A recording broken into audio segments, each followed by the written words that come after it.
오늘 특송처럼 지금 교회는 광야와 같은 환경에 처해 있습니다. 안 그래도 줄어들어가는 그리스도인들, 그 교회가 코로나로 말미암아 아주 사람들이 모이지 않는 황무한 광야처럼 변하게 된 현실을 지금 우리가 겪고 있습니다. 이런 광야 속에서 교회는 두 가지 모습으로 나타나는 것 같습니다. 마치 모래 위에 지은 집처럼 한 번에 무너져서 다시 회복하지 못하는 교회당, 또 다른 하나는 오히려 이런 광야에서 복음의 기초에 반석 위에 집을 짓는 교회당, 이렇게 두 가지 교회로 이 시대의 교회들이 나타나는 것 같습니다. 그런 면에서는 감사합니다. 우리 교회는 전자가 아닌 후자로서 반석 위에 세운 집처럼 교회가 세워져 가는 것을 볼 때 참으로 감사하고, 하나님께서 그 감사를 우리 특송을 통해 오늘 우리에게 들려주신 것 같습니다. 참으로 그 깊은 특송에 감사하며 또 격려하는 차원에서 우리 김두현 청년에게 큰 박수 한번 부탁드리겠습니다.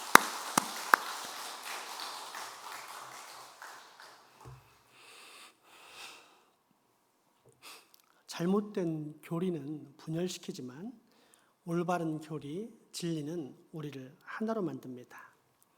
따라서 진리를 아는 것처럼 중요한 것이 없는데 그로 말미암아 참 자유를 누리게 되기 때문입니다.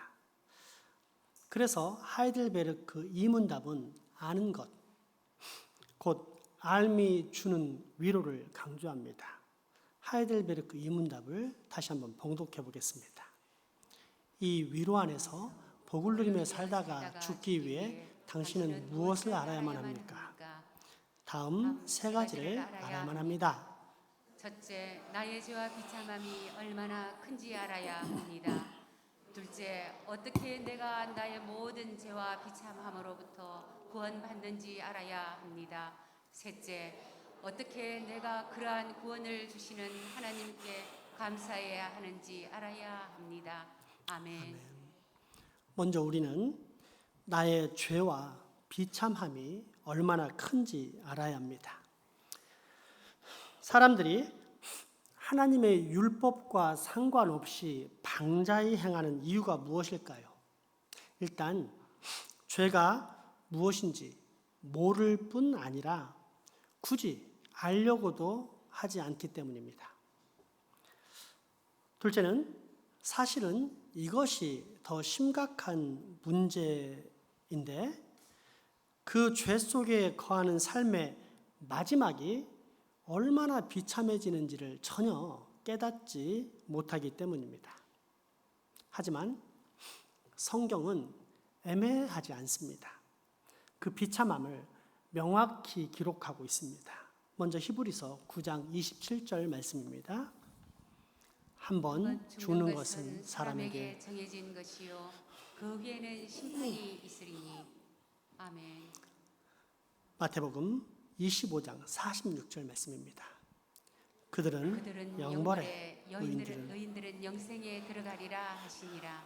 또한 마태복음 5장 21절에서 22절 말씀입니다. 옛사람에게 말한 바 살인하지 말라. 누구든지 살인하면 심판을 받게 되리라 하였다는 것을 너희가 들었으나 나는 너희에게 이르노니 형제에게 노하는 자마다 심판을 받게 되고 형제를 대하여 나가라 하는 자는 공회에 잡혀가고 되고 미련한 놈이라 하는 자는 지옥불에 들어가게 되리라. 아멘. 정말 그러니까 개인적으로 내가 죽든지 아니면 예수님이 재림하시든지 반드시 끝이 있는데 그 이후에는 심판이 있다는 말씀입니다.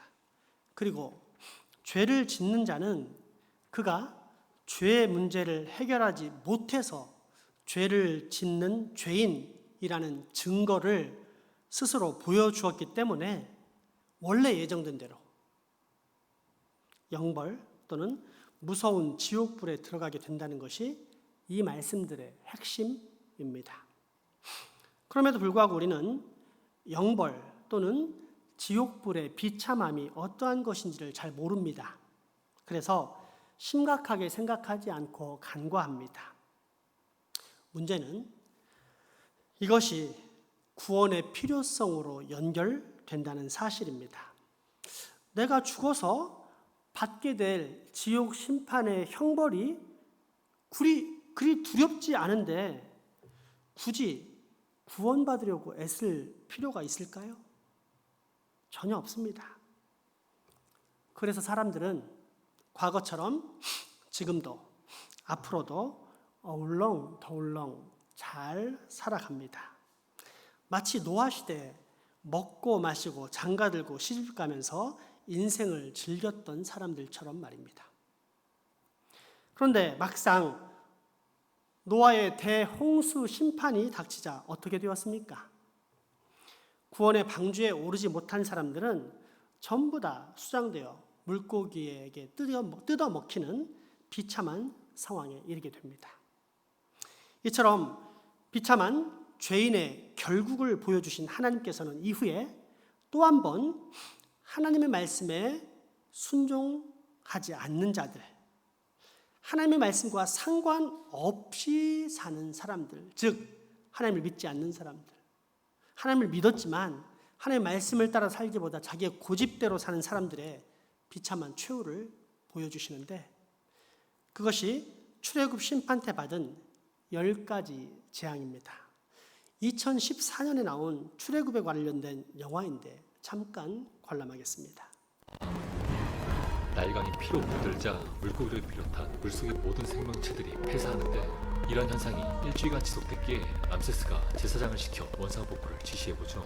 그러나 아무 소용이 없었고 한 번도 경험해보지 못한 난데없는 이 재앙에 속수무책으로 그저 손 놓고 바라볼 수밖에 없었습니다. 이는 나일강뿐만이 아니라 이집트에 존재하는 모든 물들이 적조 현상을 띠며 생명의 근원인 물이 죽음의 무덤으로 바뀌게 된 것이었고, 이집트인들은 절망하죠.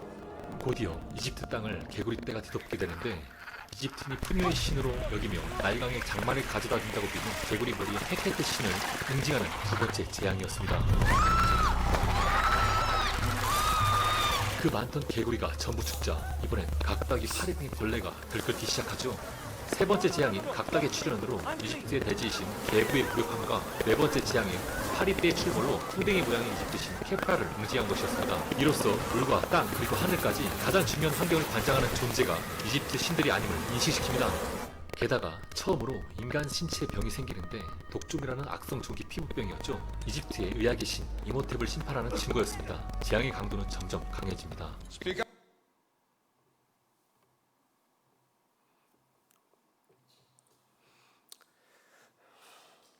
참으로 끔찍한 장면이지만 그럼에도 불구하고 위로를 찾을 수 있습니다. 어떤 위로일까요? 그것은 지나간다 입니다. 분명 정말로 비참한 재앙이지만 지나갔습니다. 이 세상에 존재하는 것 중 영원한 것은 아무것도 없기 때문입니다. 하지만 저 세상은 다릅니다. 시공간의 지배를 받지 않는 곳, 그래서 영원한 생명 또는 영원한 형벌만이 있는 곳입니다. 이곳이 언젠가 장차 여러분이나 나나 누구나 들어가서 영원히 살게 될 세상입니다. 그런데 만약 우리가 죄의 문제를 해결하지 못해 죄인으로 죽게 되면 어떻게 됩니까? 방금 보셨던 심판의 재앙, 아니 그 이상의 재앙이 반드시 우리를 찾아옵니다. 그랬다가 지나갑니까? 아닙니다. 절대 끝나지 않은 영원한 형벌이 반복됩니다. 그 영혼이 얼마나 비참할까요? 때문에 성경은 우리가 구원을 받기 위해 반드시 알아야 할 첫 번째 사실에 대해 우리의 모든 죄와 그로 인해 받게 될 비참함이 얼마나 큰지를 알아야 한다라고 가르쳐주고 있는 것입니다. 둘째, 그 죄와 비참함으로부터 어떻게 구원받는지 알아야만 합니다. 사도행전 4장 10절에서 12절 말씀입니다. 너희와 모든 이스라엘 백성들은 알라. 너희가 십자가에 못 박고 하나님이 죽은 자 가운데서 살리신 나사렛 예수 그리스도의 이름으로 이 사람이 건강하게 되어 너희 앞에 섰느니라. 이 예수는 너희 건축자들의 버린 돌로서 집 모퉁이의 머릿돌이 되었느니라. 다른 이로서는 구원을 받을 수 없나니 천하 사람 중에 구원을 받을 만한 다른 이름을 우리에게 주신 일이 없음이라 하였더라. 아멘. 예수님의 제자 베드로와 요한이 성전에서 구걸하는, 태어날 때부터 못 걷는 장애인을 치료하자 많은 사람들이 몰려들었습니다. 당연히 베드로와 요한은 이 치료의 근원이신 복음 예수 그리스도를 전했습니다. 이에 깜짝 놀란 종교 지도자 무리들이 예수님의 이름을 지우려 했고, 이때 나온 베드로의 답변입니다. 모든 악과 질병의 근원이 죄에서 비롯되고 그로 말미암아 모든 인생이 멸망에 이르게 되었는데, 이러한 실존적 현실에서 우리를 구원해 줄 수 있는 분은 오직 예수 그리스도밖에 없다라는 선포입니다. 바로 이 사실을 분명히 알 뿐 아니라 받아들이는 것을 믿음, 곧 구원받는 믿음이라 합니다. 유방암 초기 증상을 보이는 아가씨가 있었습니다. 인터넷을 뒤져보니 아무리 봐도 자신의 증세가 유방암의 증세와 똑같았습니다. 믿을 만한 병원을 찾아보니 멀리도 있지 않고 아주 가까이에 정말 훌륭한 의사 선생님이 있었습니다. 수많은 경험과 더불어 숙련된 솜씨를 가진 나이도 지긋한 60대 남자 의사분이었습니다. 그래서 진료를 받으러 갔는데 문득 선생님이 말씀하십니다. 자, 진료하겠습니다. 옷을 열고 가슴을 좀 보여주세요. 선생님, 제가 어떻게 여자로서 처음 만난 남자에게 가슴을 보여줄 수 있나요? 절대 그렇게는 못해요. 보여주세요. 그래야 치료합니다. 난 못해요. 이렇게 고집을 피우는가 싶더니 기분 나쁘다면서 집에 가버립니다. 어떻게 될까요? 만약 유방암이라면 머지않아 여성의 상징이자 기쁨이라 할 수 있는 가슴을 싹둑 잘라야만 하는 비참함이 생길 것이요. 더 나아가 만약에 온몸으로 전이되었다면 생명을 잃는 경우까지 맞이할 것입니다.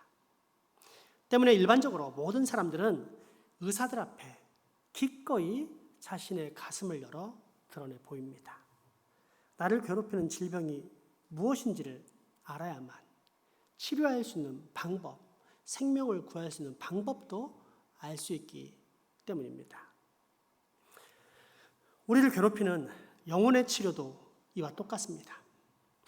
단 육체와 달리 우리의 영혼을 치료할 의사는 이 세상에 단 한 분밖에 없다는 사실입니다. 그분이 누구입니까?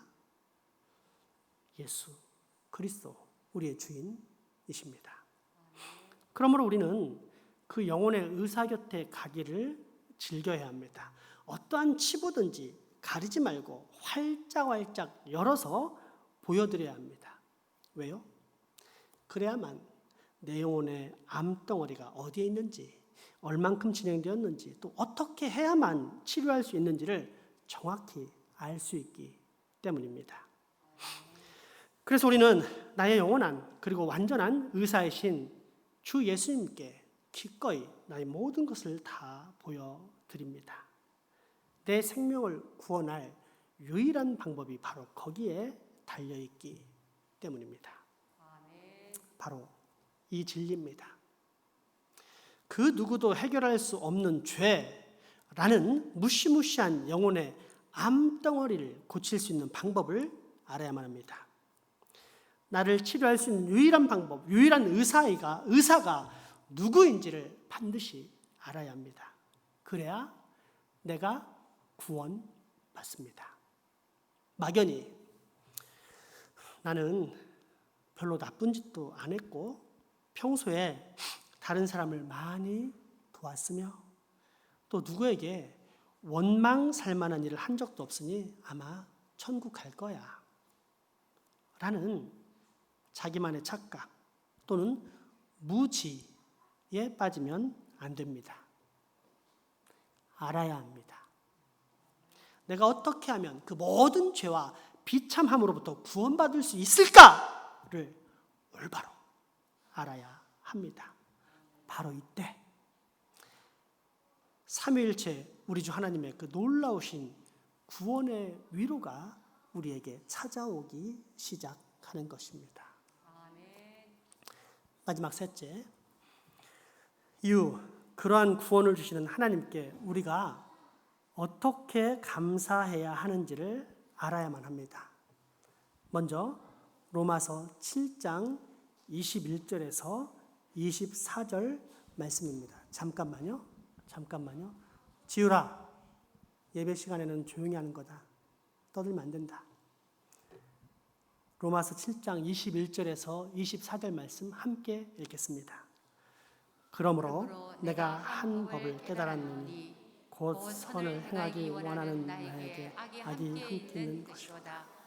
내 속 사람으로는 하나님의 법을 즐거워하되 내 지체 속에서 한 다른 법이 내 마음의 법과 싸워 내 지체 속에 있는 죄의 법으로 나를 삼는다는 것을 보는도다. 오라, 나는 공고한 사람이로다. 이 사망의 몸에서 누가 나를 건져내랴. 아멘. 예수 믿고 확실하게 구원받았을 뿐 아니라 이 세상 그 누구보다도 최선을 다해 살았던 사람, 하나님의 영광을 위해 살았던 사람, 바울의 고백입니다. 마음으로는 정말로 하나님의 선을 행하기 원하는데 자꾸만 내 속에 있는 죄의 법이 나를 사로잡는다면서 자신은 사망이 결정된 비참한 존재라고 비통해하는 모습입니다. 바울이 이 정도면 우리는 어떨까요? 혹 여러분 중에 나는 바울보다 낫다, 죄악의 충동에 있어서 훨씬 더 잘 준비되어 있다, 자신 있다, 이렇게 말할 수 있는 분이 있습니까? 아마 거의 없을 것입니다. 깨닫지만 못할 뿐 사실상 바울보다 훨씬 더 큰 사망의 몸에 매인 사람이 바로 우리입니다. 다른 말로 말하자면 우리는 구원의 가능성, 희망 자체를 아예 품을 수 없는 존재입니다.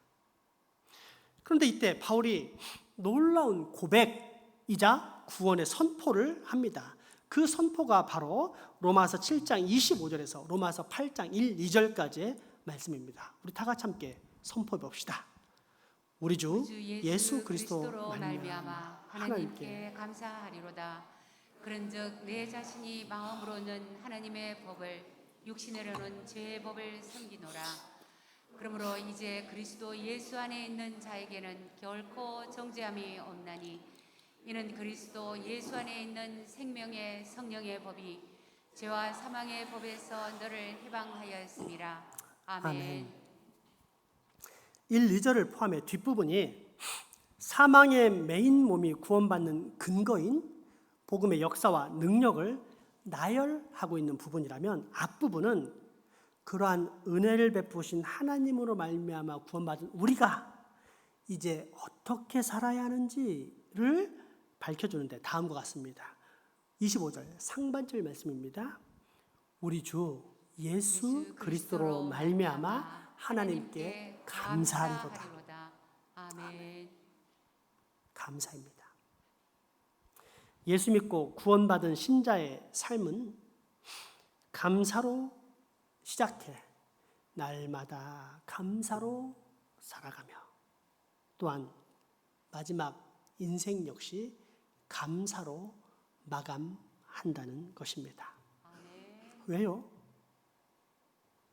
우리의 삶은 오직 은혜, 곧 하나님의 선물이기 때문입니다. 죽을 수밖에 없는 내가 이렇게 거듭나게 된 것은 내가 하나님을 선택해서 믿기로 작정해서 된 것이 아니라 하나님께서 나를 구원하시기로 미리 아시고 작정하시고 사랑하시고 건져주신 오직 은혜, 그 은혜로 내가 구원받아 지금 이렇게 살고 있기 때문입니다. 아멘. 그래서 우리는 감사를 빼고 신앙의 그 어떤 것도 앞에 논의할 수 없습니다. 자, 그렇다면 이처럼 구원받은 우리는 구체적으로 우리 하나님께 어떻게 하면 날마다 감사하며 살 수 있을까요? 기도입니다. 지난 주간 수요일, 금요일은 거의 하루를 통째로 육체적 활동으로 채워자듯이 했습니다. 제가 울산 항만선교회 선교사이기 때문에 명절을 맞아 울산뿐 아니라 울주에서 혹에 이르기까지 수십여 개의 후원교회들을 방문해 선물도 드리고 인사도 하는 분주한 시간을 가져야만 했기 때문입니다.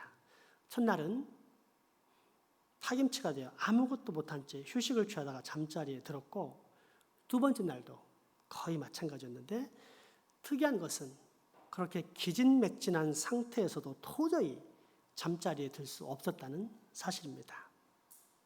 제 마음에 너무도 큰 공허함이 생겼고 이 공허함을 해결하지 않고서는 도저히 잠을 잘 수가 없었기 때문입니다. 말씀 연구와 묵상, 기도를 통해 늘 우리 주님 품 안에 거하던 것이 일상이었는데 이틀이나 그런 기쁨을 상실한 데서 오는 공허함이었습니다. 그래서 본당에 나와 기도했습니다. 내 영혼의 공허함을 주님께 아뢰며 새 힘을 공급받고자 했습니다. 물론 은혜의 주님은 그런 저의 공허함을 완벽히 채워주셨습니다. 얼마나 기쁘고 행복했었는지요.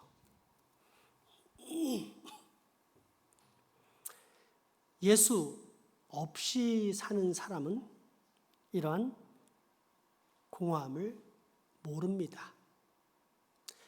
막연한 허무함만이 있을 뿐입니다.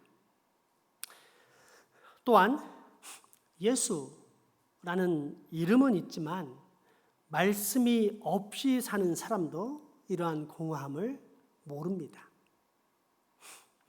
일상이라는 삶에 중독되었기 때문입니다.